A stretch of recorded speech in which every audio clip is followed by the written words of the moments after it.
he was a badass, right? He's the last person you want to piss off. Oh, yeah. He was the one you want on your team, but there's a cost to that. I remember Unforgiven, watching that movie Unforgiven, or we talked about Shane, James Mangold and I, that, as we say in the movie, there's no living with a killing. There's no living with a killing. It was Hugh Jackman that said this was the main theme to 2017's Logan, his last outing as Wolverine.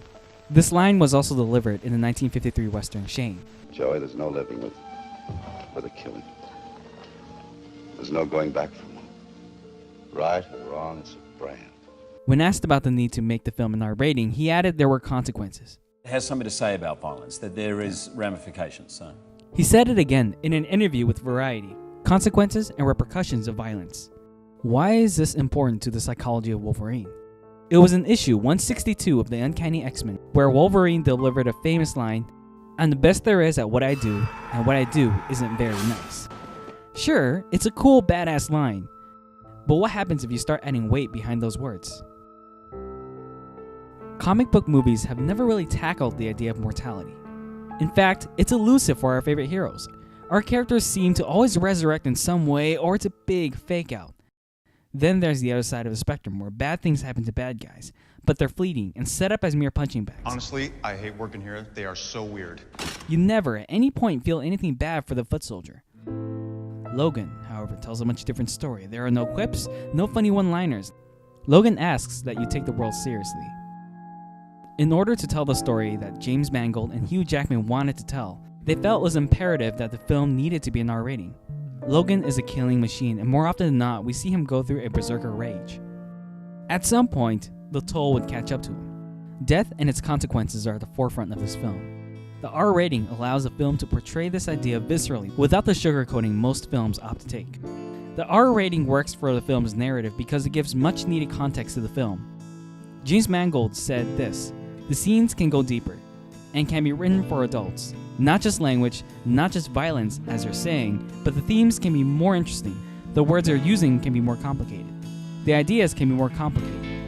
The themes I want to talk about today are the consequences of violence, and what they are specifically is a juxtaposition of destruction versus innocence and life versus death. Destruction versus innocence is an aspect you can infer from the first marketing materials of Logan. The first piece of content that dropped depicts Logan's hand holding a little girl's. You have a battered, scarred, older hand holding what seems to be a child. This is symbolic of old and new, destruction and innocence, of the inevitable change that life brings even if you were once considered indestructible. Xavier's role in the movie also provides another vignette to this theme. By giving him a mental instability, he becomes dangerous. Characters in the film often compare him to that of a nuclear bomb, a weapon of mass destruction. What is the price to that? What will the fallout look like? Throughout the film, we learn there is a certain something he wants. Family, love, innocence, perhaps a reflection to Logan himself. Logan was made to be a weapon. His existence was a confirmation that the Weapon X program was successful. The various conflicts and battles from Wolverine further set in motion the events for the second Weapon X program. Logan's life creates consequences.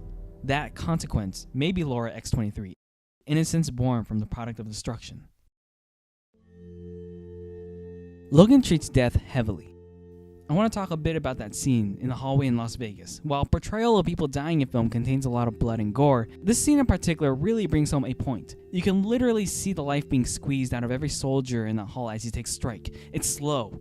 It reaffirms that the world Logan inhabits is dire. The viewer has to endure his struggle just as he does in that moment. The film toggles life and death cunningly.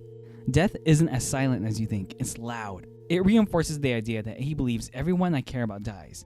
This fits Logan's character and the film's themes perfectly. He's the embodiment of life due to his healing factor, seemingly immortal, yet death is all around him.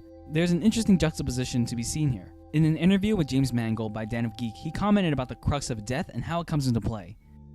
He says, "I written something on the back of the script that I used as a mantra, which was, 'Anyone I love will die.' This idea that the sins of his past would ultimately haunt him in some way more than just in his dreams. That they would literally descend from the clouds or rise from the ground and slit the throats of anyone he loved. By seeing death viscerally instead of it as a dream, we understand Logan's life. Logan only wants to go to the other side of the spectrum, the other side of life. This makes the end of the movie that much more of a payoff. So those are my thoughts on Logan and its themes. Do you agree or disagree? There's so much to dig into the film, so if there's more you'd like to add, feel free to comment below. Also, let me know if you enjoyed the video. I had a blast making these.